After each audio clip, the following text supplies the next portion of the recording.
debuting the videos for that series. We hope to continue it with another child, but you can check out that entire series on their very own YouTube page. The A Word. Amazing, amazing what that family did.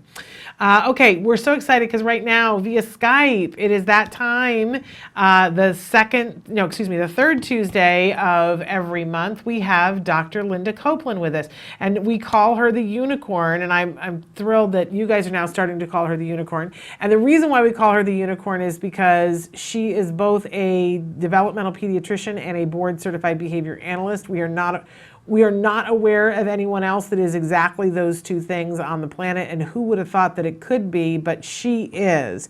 And she joins us once a month to answer your questions. So Dr. Copeland, welcome back to Autism Live. Yes, great to be back. Thrilled to be here with you. We're going to start with a question that, because we believe we've gotten many questions about this, and we believe that it's somebody who's been really diligent. Dear Shannon and Dr. Copeland, my son is having recurring mouth ulcers. What can be the cause of this? It looks like small white ulcers. Also, quite often his breath smells like nail polish remover. Can this be related? And thank you.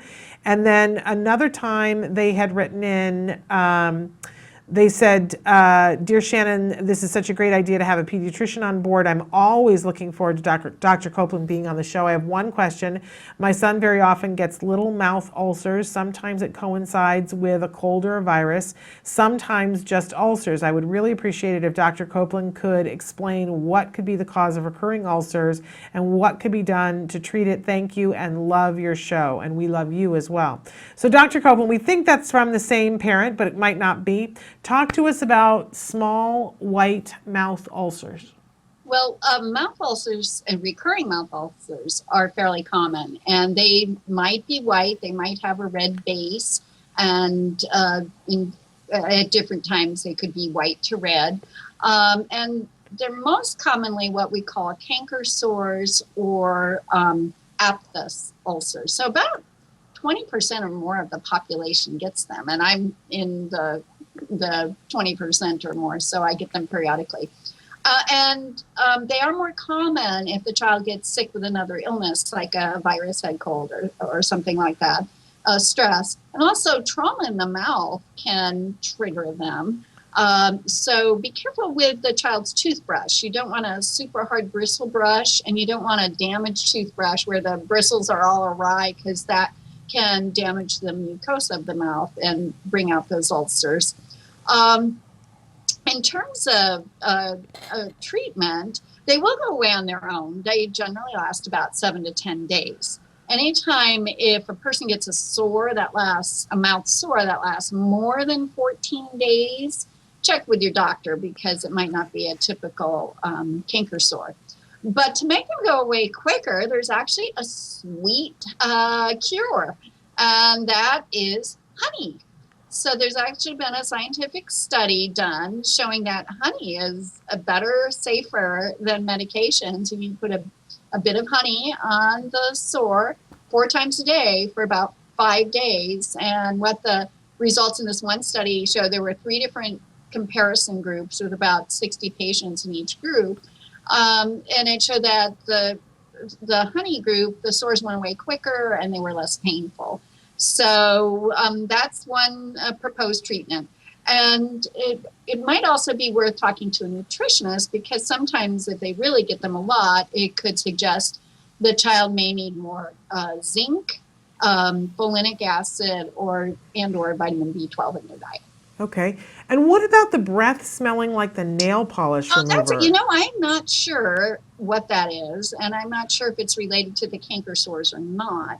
But if they have breath with that kind of aroma combined with significant weight loss, very extreme excessive thirst, and extreme urination, you worry about diabetes. Okay. But if the child's otherwise healthy and active and vigorous, not sure what's doing that.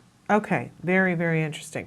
The smell of breath is a very interesting thing to me. I know when my child was little, we had yeast issues with him. Mm-hmm. And, we could pay a whole lot of money to have the test done, and we did, but I could smell it on him. He smelled like, a lot of times his breath smelled like brandy. And I remember when we began a yeast treatment, a diflucan treatment, that went away. It was a very interesting thing.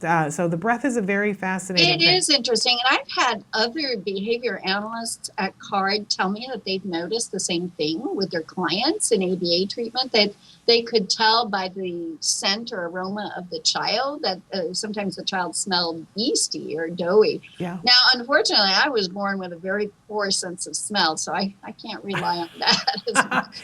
Yeah, well, it's a fascinating thing. Now, I have to get to this one next because somebody wrote in and said, for the unicorn, and I particularly love that. So for the unicorn, are there differences between fish oil and cod liver oil? Is taking fish oil enough? And thank you. So that's a good question. And yes, there are differences. So cod liver oil is specifically from the cod fish, only that one species, and it's specifically from the liver of the fish. So it's meant to be high in vitamin A, as well as healthy omega-3 fatty acids like DHA and EPA. Whereas fish oil can be from any of a variety of species of fish, including salmon, but also other species. I don't know the names of all of them. And it's from the body of the fish. So fish oil doesn't typically have vitamin A and vitamin D like cod liver oil has, but it is a good source of EPA and DHA, which are healthy omega-3 fatty acids. So cod liver oil typically has more DHA than EPA, and DHA is especially needed in infants for brain development. And EPA is more needed in older kids, and fish oil is higher in EPA. So those are some of the differences. So your goal as to whether you choose cod liver oil or fish oil depends on what situation is going on with your child and what you're trying to address. So that might be worth talking with a nutritionist and the child's doctor about. Is there some evidence that the child's deficient in vitamin A? Then cod liver oil is a good source of natural vitamin A. But do be careful. Many cod liver oil products, 1 teaspoon will have enough vitamin A for the full recommended daily allowance. And there may be multiple other products the child's getting all that may have vitamin A. And vitamin A in toxicity is quite toxic. It can become toxic on the brain and liver. So if you're going to do it, you do want to watch the vitamin A levels, but it is a good natural source of it. Cod liver oil has a strong taste, and some children just won't tolerate it, whereas fish oil does not have as strong a taste. So those are some of the differences. And I just want to say that if you're doing the fish oils, whether it's cod liver oil or fish oil, make sure that you get good quality. This is not the kind of thing that you just buy the generic, because sometimes we say you got to get good quality oils. You want to probably get a U.S. product, and you want one that's been distilled to remove toxins and mercury, because unfortunately there's mercury pollution in the ocean. So hopefully, the body of the fish usually does not contain as much mercury, and it can be removed by distillation. So get a good natural product. Absolutely. All right. Now, our next question, this was a question that started in a conversation with Dr. Grant Bichet a couple of weeks ago that a parent had written in and said, I'm having difficulties with my son's school, that I'm telling them that he has food sensitivities and they keep having infractions at school, and it's been very difficult. We had answered the question, Dr. Grant Bichet and I specifically had said, tell them it's an allergy. People don't understand food sensitivity. And she had written back, and I'd love to have you weigh in on it, Dr. Copeland, because it involves a doctor's note. She writes, in regards to the food sensitivity and advising the school that it's an allergy, my son has an obvious reaction to milk. So I told the school that he's allergic to milk and he needs to have soy milk, and they have asked for a doctor's note.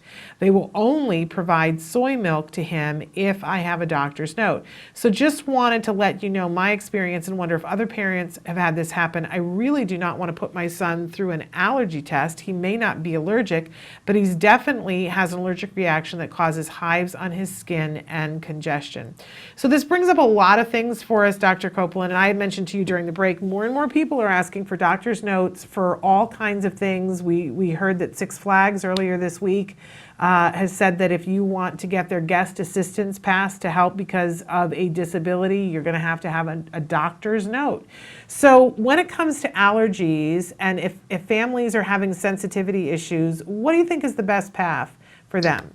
Well, I've seen this more and more, so it's unfortunate that these places are insisting on a doctor's note, but I think doctors should be willing to do that. That's part of caring for the child and the whole family in a holistic way. So I think that's the least we could do. And I think you can use the word allergy kind of in quotes, somewhat synonymous with sensitivity. For the school's point of view, we wouldn't want to use it, say, in a medical record per se, but from the school's point of view, I think they understand it more. So if I were that child's doctor, I'd be willing to write that note based on the symptoms that the mother's reporting. I don't think you have to subject the child to a specific test or blood test or whatnot to, quote, prove it's an allergy. I would listen to the mother and be happy to write the note. I mean, doctors have computers. It can be a brief 2-3 sentences and Right. print it out and you're done. So, and same with the passes for resort areas. Doctors can have a little template, and they should know the child and the family and realize that this is so helpful for the families. There's so many barriers that are put in the way of children with disabilities. Anything we can do to help is the least we can do. Well, I'm glad that you're sharing this with us, because I have always felt like, oh, I don't want to burden the doctor with having to write the note, and it's always become a thing. And I think in some cases, as you pointed out, an allergy test at this point would be a blood test, but sometimes that's traumatic for our kids, especially when you already have seen that the child is having hives. I remember being little, and we had to do scratch tests on the back for things. And Right. I remember being a little bit older, and what I was told to do was an elimination diet to find out what I was allergic to. Exactly. Yeah. Yeah. So it's common sense. you know? yes. Okay, so go and talk to the doctor, and the right pediatrician would be somebody who would work on that with you. And if that's not who you have, find a new pediatrician, I think. I want to move on to this next question. I know that you're a pediatrician, but this came in from an adult, and since you're a doctor, I know you can handle this. They wrote in and said, I'm a 36-year-old female with high functioning autism. I struggle with getting to sleep at night and usually end up with accumulating only 4 hours or so on average. I have tried many over-the-counter supplements for sleep like melatonin, valerian root, even Benadryl. I was recently given a prescription for tazodone for its side effect of drowsiness. I did not like how this made me feel. I would like to inquire if there are any suggestions for something that is not addictive that could help. For some reason, I feel as though my symptoms of autism are more noticeable at work or at home while I struggle with sleep issues, which have become more of a problem in the last year. I'm not sure if lack of sleep is aggravating my autism or if my autism is getting worse. Could this be a possibility? Any advice would be greatly appreciated. I truly enjoy your show and have learned a lot. And they said, thank you. What do you think, Dr. Copeland? Well, I don't think the autism is getting worse. I don't think we have any good studies to suggest in most cases that that happens. But it does sound like she has a significant sleep disorder.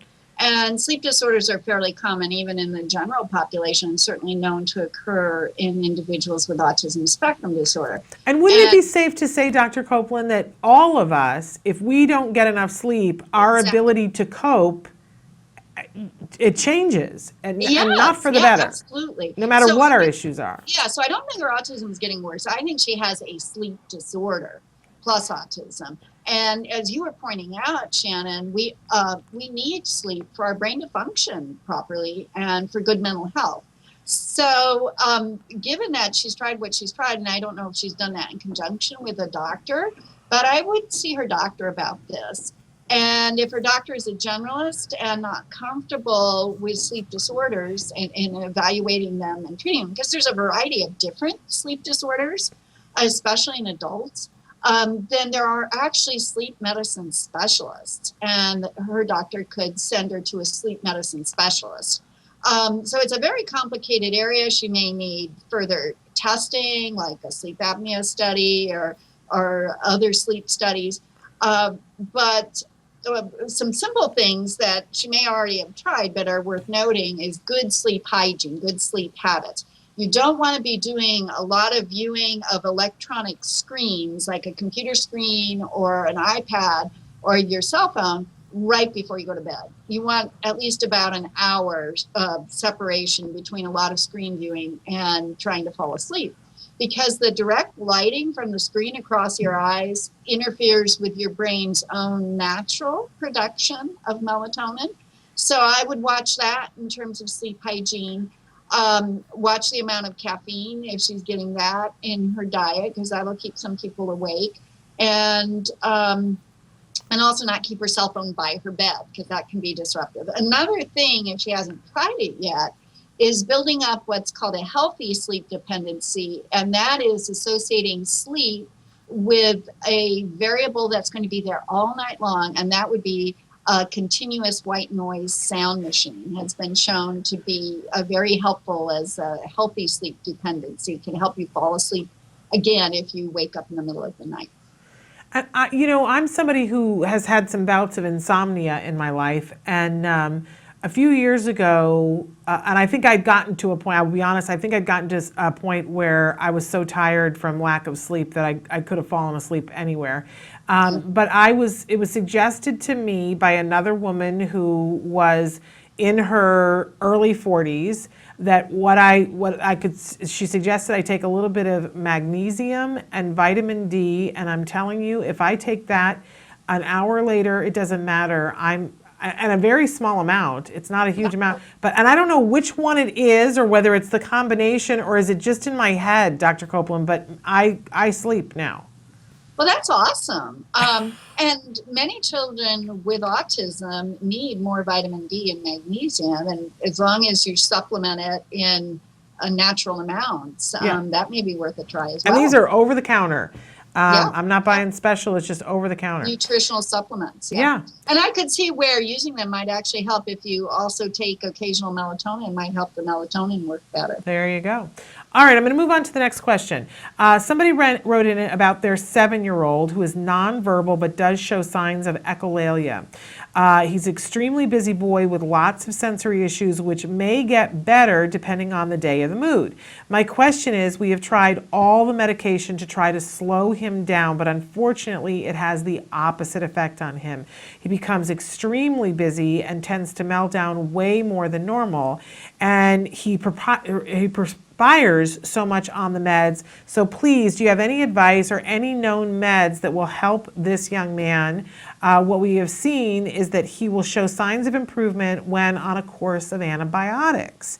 Now, I've read about PANDAS, and that they wrote, because I'm changing because they put the name in. He's also shown signs of PANDAS, but please note that I have not had him diagnosed with PANDAS. So what do you think, Dr. Copeland?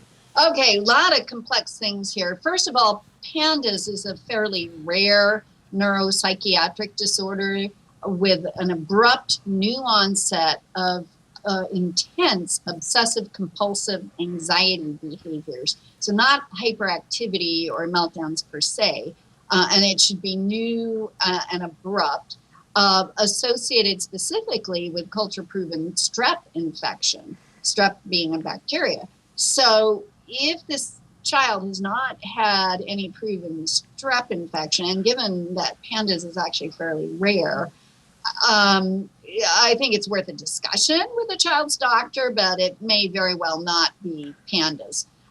There's something called PANS, which is a broader term that includes PANDAS, which is pediatric acute onset neuropsychiatric syndrome. So there are some other viruses and other infectious agents, other bacterias that can be associated with this very severe, abrupt onset of obsessive compulsive disorder, tics, and so forth, but not hyperactivity or meltdowns per se. So it may not be PANDAS. It's worth a discussion, but it may not be. Since I don't know what medications have been tried, though the child's been tried on a lot, I can't really comment too much on, the hyperactivity symptoms, the fact that he's very busy and has the sensory issues. But I could say, rather than mentioning a medication, that applied behavior analysis, or ABA, is evidence-based to help calm a child, to help decrease meltdowns, and to help increase their attention span. And combined with occupational therapy, working on the sensory diet, maybe modest benefits from that, and it's hard work, but I think that's worth a try. And then the other thing that struck me in what the parent reported was the child has very limited communication. So anything that helps increase their ability to communicate their wants and needs. The fact that he has echolalia, you can use that to whatever sounds he's echoing to shape them into becoming meaningful words that he could then use to ask for things, to express his wants and needs. And ABA is very good for that, for building meaningful communication. And then also use of the Picture Exchange Communication System, or PECS, for low verbal children, maybe another thing that helps them not have as many meltdowns. Those are some of my thoughts. And I find it interesting that that they're saying that he is better on an antibiotic, and I think that those are the kinds of things that are both helpful and useful to parents, but also can make you nuts. I know my son always spoke better when he had a fever, and as you know, we've shared on the show, and you've talked to us about that. Now studies have come out and shown why that might be, in a way that you can create that environment in a brain without having the fever, which is an exciting thing. So, so a lot of research going on with that. So it may not be the antibiotics that cause the improvement. It may be his own body's reaction by generating a fever, which affects the heat shock proteins, which affect the brain, and he may seem temporarily better. And the other issue is, well, obviously any child who doesn't feel well, if they truly have a strep infection, for any child, if it's a clinical infection, they need to be treated with antibiotics, because strep can make you very sick, and also have later complications if it goes untreated. So you want to use antibiotics where appropriate. And you will feel better on an antibiotic, is what the point that I was getting to. I just had a sinus infection. I hadn't had a need for an antibiotic in years and years and years. But I was feeling so bad with the sinus infection, then I did the antibiotic, and every aspect of my life was better, and because I wasn't feeling well. Exactly. So treating a true clinical bacterial infection, that needs an antibiotic. But you're talking about a relatively short-term treatment, and then you eradicate the infection. So it's not a long-term solution for hyperactivity and meltdowns. But you do want to get the child feeling better. So sometimes it's worth a head-to-toe physical exam and carefully checking the sinuses or the teeth. There are areas where there could be kind of not obvious infection. But also, we know there's side effects of antibiotics, and that's why it's not a long-term solution, where you don't want the child chronically on an antibiotic, because that affects the GI tract health and all of that. Plus, if we overuse antibiotics don't work on viruses, for instance, then we breed resistance in the bacteria, and that's not good. So it's a balance. Absolutely. So Dr. Copeland, we have a question again about sleep. My son was given 0.1 milligrams of clonidine for sleep because melatonin was not working. Now that he is older, I want to try the melatonin again, but it seems that every time I take him off the clonidine, his behavior changes to 1,000,000 miles a minute. Is this normal, and how can we get him off this medicine without affecting his behavior? That's a great question, and my answer might surprise the family. My answer is the clonidine may really be doing him some good. So in addition to sleep problems, he might have another condition. I don't know if he's been evaluated for it or not, but he might have like an attention deficit hyperactivity disorder. And it turns out clonidine is not only a good sleep medication, but it's a good calming medication and can be a standalone treatment for ADHD. So the fact that when they try to wean him off, and by the way, he's on a very low dose. And that's about a starting dose for treating ADHD, even in fairly young children, like a 5 or 6 year old. So if it's helping him sleep and it helps him calm and regulate himself, there may be no particular need to get him off of it. It can be used long term. She might want to discuss with the child's physician and actually do a formal evaluation for ADHD if that hasn't already been done. Clonidine is really a pretty safe medication. And as noted, it can work both to help sleep and ADHD, whereas melatonin only helps sleep and it has no particular effect for ADHD.